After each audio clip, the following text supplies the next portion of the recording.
So your boy's right, 100% right. Scary as shit. It's scary as shit. But it makes you who you're supposed to be. And that's the test. We forget, we think we're supposed to breathe air and have kids and pay the bills and shit. Everyone, what's this life about? That make no sense. You're being tested, my friend. Tests come when you have not studied. My thought was like, fuck, somebody's doing it. Like, somebody did it. Like, why can't I do it? And then people would say, you're not, you know what, with the odds you're going to make it? Like, I don't know. Well, why am I thinking about that? It can be done. Yeah. People have done it. Like, you gotta, but you have to be willing to just really fucking throw yourself into something. Yeah. And know that, especially in the beginning, there's no time to fuck off here. If you really want to do something that's really hard to do, like, you got to be all in. Yeah. Because there's too many people that are all in. Yeah. And you're competing with them. Yeah. You're not competing with these like half-steppers, these people that are kind of dipping in and dipping out. Yeah. They're there as an example for you to not live your life. Tests come when you think that you're in a great place. That's the test. The test is every day of your life. And most of us fail because we don't know why we're here, because we don't go inward to say, oh, you gave me a lot of shit to fix, man. And this test sucks. But then you start. You can't just go through life just showing up, eating, sleeping, and going to sleep. You're going to get depressed. Like your organism, the human organism, needs problem solving. It needs complex problems. It needs stress.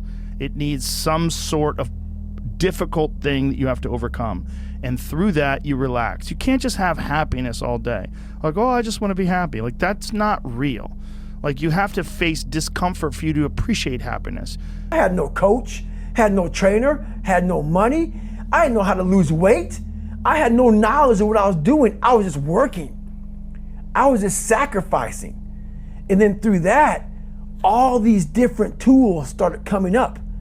But I would have never found these tools if I didn't put myself in a very uncomfortable place. There's consequences that you pay to constantly seeking comfort and avoiding discomfort and avoiding hard work. And those consequences are you're never going to feel self-realized.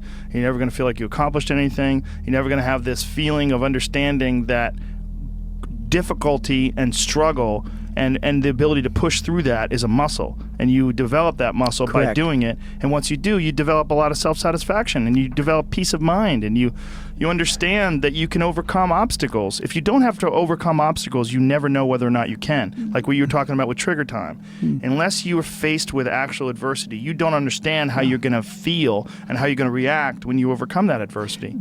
We all look for toughness. We all want it, but we look for it in a comfortable environment. You will not find toughness in a comfortable environment. Those of you who are listening to this, whoever hear this, you will not find it. I was trying to look for it everywhere. The only way you find it is to drown yourself in a position where you're just out of sorts, where you can't swim and you're drowning. Where you're drowning. You're drowning in life. But you say, you know what, man? Fuck that. I'm gonna figure out how to fucking backstroke or fucking something. People that I know that don't do anything and don't take any chances and don't take any risks and don't exercise and just seek comfort are the most miserable, anxiety-ridden people I know. Comfort is easy, it's relaxing, it's nice. Yeah. But it's only relaxing if you've earned it. So that is what people don't get. That is what motivates David Goggins, is the unseen work. But everybody needs that pat on the back. They need that training partner. They need that accountability coach. I don't need that shit, and neither do they. But it's what we've trained ourselves to believe that we need. Because most people aren't going to want to support you when you're trying something that seems insane, whether it's trying to be a movie star or whatever it is, trying to be a martial artist or a rock star or anything in life that's hard to do. Most people are going to tell you don't do that. Especially people that are conservative in a sense of like to do something that is going to give you a good chance of success. There was no fucking team. It was you. There was no weight loss program or mom and dad waking you up saying you can do it, you can be better, trying to build belief. You built belief when you had nothing. Rock bottom. You know, people need to have purpose to get up. They need purpose to perform. You need to get to a point in your life where there's nothing on the docket. There's no 5K, there's no I'm gonna get into school to be this or that, and still perform to the highest level. Because what people don't get is one day that thing's gonna come up. And if you're not constantly performing without purpose, you're not gonna be ready when the time comes.